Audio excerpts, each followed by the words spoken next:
ताज्या घडामोडी आणि नवीन बातम्या पाहण्यासाठी आमचं मी साक्षीदार हे चॅनल सबस्क्राईब करा। तुर्भे येथील ऑर्केस्ट्रा बार सुरू ठेवायचा असेल तर 2 लाख रुपये द्यावे लागतील अशी धमकी देत खंडणी मागितल्या प्रकरणी 2 जणांच्या विरोधात एपीएमसी पोलीस ठाण्यात गुन्हा दाखल करण्यात आला। यातील एक पत्रकार असून दुसरी त्याची महिला साथीदार आहे। गुन्हा दाखल होताच पोलिसांनी तात्काळ दोन्ही आरोपींना अटक केली।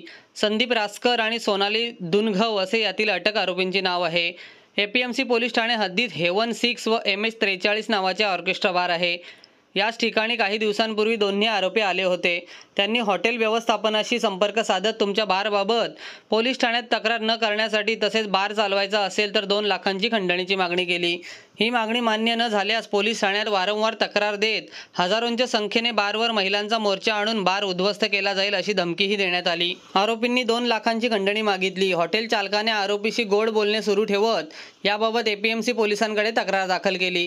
त्यामुळे खंडणीपैकी 25,000 रुपये घेण्यासाठी हॉटेल चालकांनी आरोपीला बोलावले। त्याचवेळी सापळा रचून आरोपींना अटक केली। आरोपी हे सराईत असून अशाच ऑर्केस्ट्रा बारकडून खंडणी मागितल्या प्रकरणी पुण्यात त्यांच्या विरोधात गुन्हे दाखल आहेत। परवा रात्री काही महिला अचानकपणे हॉटेलच्या आतमध्ये शिरकाव करण्याचा प्रयत्न केला।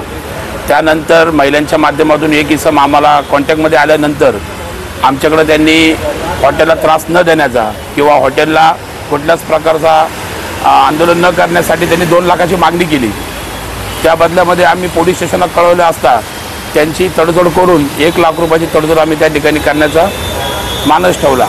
त्यानंतर पोलीस स्टेशनला कळवल्यानंतर 25,000 रुपये त्या दिवशी रात्री नगद ते लोक घेऊन गेले आणि 75,000 रुपये घेण्यासाठी ज्यावेळी त्या ठिकाणी हॉटेलमध्ये आले त्यावेळी पोलिसांनी सापळा रचून त्यांना अटक केली।